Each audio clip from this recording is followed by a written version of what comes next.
सिंध में लाकानूनियत माण्हुनि खे खंबे गुम करण समेत इंसानी हक़ जे लताड़ ख़िलाफ़ जीएसुद महाज पारां चेयरमैन रियाज़ चांडी जी अॻवानी में एहतिजाजी रैली सखर प्रेस क्लब पहुती। रैली में चेयरमैन रियाज़ हुसैन चांडी खां सवाइ आबिद हुसैन हैदरी, एडवोकेट सजाद सोलंगी, असद सुमरो ऐं ॿिया अॻवान बि मौजूदु हुआ। रैली में शरीक कारकुननि शिकारपुर पुलिस पारां माण्हुनि जी ज़िंदगियुनि सां खेॾणु, संदनि घरनि जा चुल्हा उजाड़ण, खेनि हाफ फ्राई फुल फ्राई करणु, सिंध पुलिस जे कानून खां मथां क़त्ल जे वाक़िअनि ख़िलाफ़ सख़्तु नारेबाज़ी कई।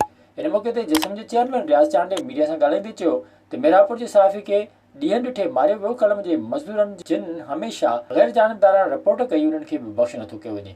हीउ कहिड़ो कहर थी रहियो आहे? कानूनी इदारा किथे सुतल आहिनि? असां था चऊं त कहिड़े कानून तहत सिंध जा माण्हू मारिया था वञनि। सिंध जे माण्हुनि खे पंहिंजे सरज़मीन ते पुरअमन रहण ॾियो। अदालतुनि खां मथां क़त्ल बंदि कयो। सिंध पंहिंजे वसीलनि, पंहिंजे इख़्तियारनि जे ज़रिए बावकार जियापो चाहे थी। हिकु तरफ़ असांजा वसीला खसिया अथव, ॿिए तरफ़ असांजे मथां बंदूक जे ज़रिए ख़ौफ़ ऐं दहशत मड़ी अथव। चोथे तरफ़ असांजा सहाफ़ी जेको हक़ जो कलम खणनि था, तंहिंखे क़त्ल कयो था। इहो ॾाढो जबर मंज़ूर न आहे। हुन वधीक चयो त ज़बरदस्ती इस्लाम क़बूल करण वारे सिलसिले खे बंदि करे महकुमारी सां इंसाफ़ कयो वञे। संदसि चवणो हो त हू जबरी इस्लाम क़बूल करण वारे अमल जी शदीद लफ़्ज़नि में मज़म्मत कनि था। विज़िट कयो अवामी आवाज़ मीडिया ग्रुप जी वेबसाइट awamiawaz.pk